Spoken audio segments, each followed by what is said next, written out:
Lovely Khatun ইদানিংকালে বেশ আলোচিত নাম। লাভলি খাতুন তৃণমূলের একজন পঞ্চায়েত প্রধান।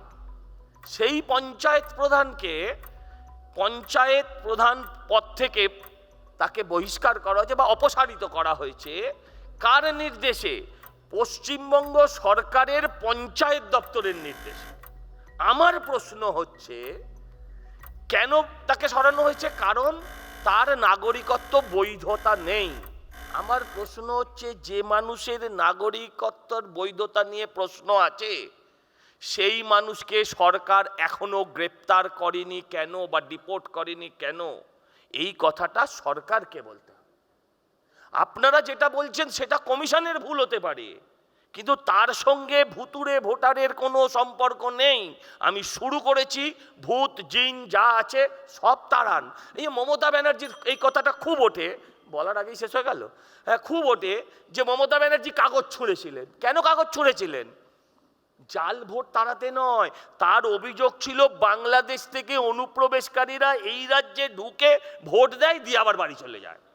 এটা ভুলে গেলেন আপনারা?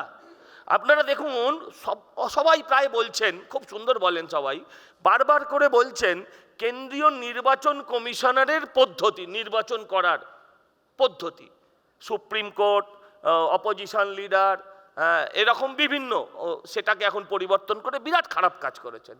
একবারও তো কারোর মনে হলো না রাজীব হাসিনার অ্যাপয়েন্টমেন্টটা কেমন করে দিয়েছিল এই সরকার?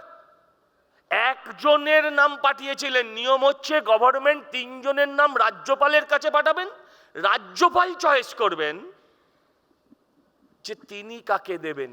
চোরের মায়ের বড় গলা, যারা একটা পাঠিয়ে বাধ্য করে রাজ্যপালকে সেই নামটা পাঠাতে, যারা আলাপন বন্দ্যোপাধ্যায়ের মতন, বোধহয় জহর সরকারও একবার হয়েছিলেন, পরের তৃণমূলের সাংসদ হয়েছিলেন, এমন লোককে যারা রাজ্য নির্বাচন কমিশন করে, তাদের এত বড় বড় কথা বলার কোনো জায়গা আছে বলে আমার মনে হয় না। ভূতের রাজার বরেরও কথা হয়েছে। আর আমি আপনাকে একটা কথা বলি, অনলাইনে কিন্তু ভোটার হওয়া যায় না, অ্যাপ্লাই করা যায়। আমি আপনাকে বলি, ভূতের রাজার কথা সবাই বলেছেন। ভূতের রাজার একটা বর ছিল, সেই বরটা হচ্ছে যেমন খুশি খাইতে পারি। আজকে 13-15 বছরে আমরা এদের যেমন খুশি খাইতেই দেখছি।